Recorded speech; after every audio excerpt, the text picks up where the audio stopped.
Emang boleh pinjam 100? Boleh sih, tapi jangan sampai melebihi 3 aplikasi pinjaman online ya. Ya, betul, Otoritas Jasa Keuangan baru saja merilis peraturan baru terkait pinjaman online di Indonesia. Ngomong-ngomong soal pinjol, emang berapa sih jumlah uang yang belum dibayarkan orang Indonesia di aplikasi pinjol? Menurut OJK, total outstanding pinjaman online kita per September 2023 mencapai 55,69 triliun rupiah. Waduh, banyak juga ya. Faktanya, hingga September 2023, OJK mencatat kelompok umur 19 hingga 34 tahun jadi kelompok umur dengan total outstanding pinjol perseorangan terbanyak, yakni 27,5 triliun. Kemudian disusul kelompok umur 35 hingga 54 tahun di angka 20,1 triliun dan kelompok umur di atas 54 tahun di angka 2,23 triliun. Posisi terakhir diduduki kelompok umur di bawah 19 tahun dengan total outstanding pinjol mencapai 283,89 miliar. Generasi produktif angkatan kerja, tapi kenapa banyak utangnya ya?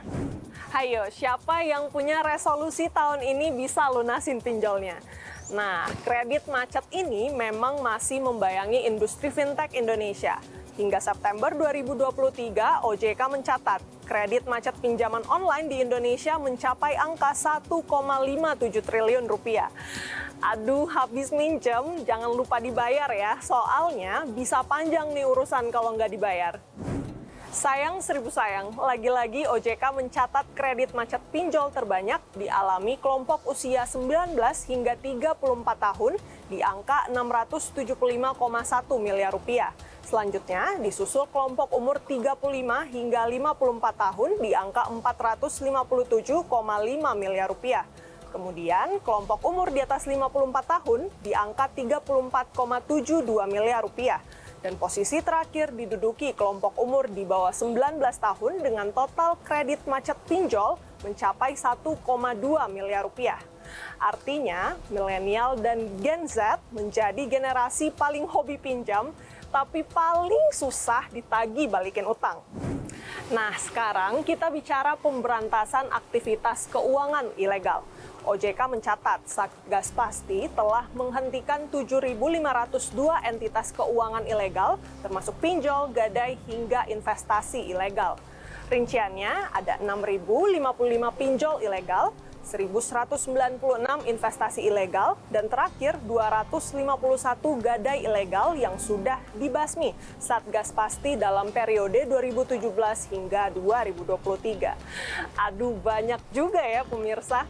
Melihat tingginya angka aktivitas keuangan ilegal ini, OJK baru saja memperbarui peraturan terkait pinjaman online. Mulai dari bunga hingga denda ini diatur jadi lebih rendah. Emang sih kita jadi lebih dimudahkan untuk meminjam uang, tapi jangan sampai disepelekan ya, namanya juga minjem, jadi harus dibalikin dong. Dengan adanya aturan baru, yang menjadi pertanyaan kini adalah pertama, apakah penurunan bunga serta-merta membuat masyarakat beralih dari pinjol ilegal ke terdaftar? Yang kedua, apakah jumlah pinjol ilegal akan turun sendiri? Yang ketiga, perlu waktu berapa lama menyesuaikan bunga? Dan yang terakhir, utang dibatasi kemampuan bayar. Bagaimana kemudian pengawasannya? Saya Renata Panggalo, juru kamera Oke Kurniawan untuk Business Talk.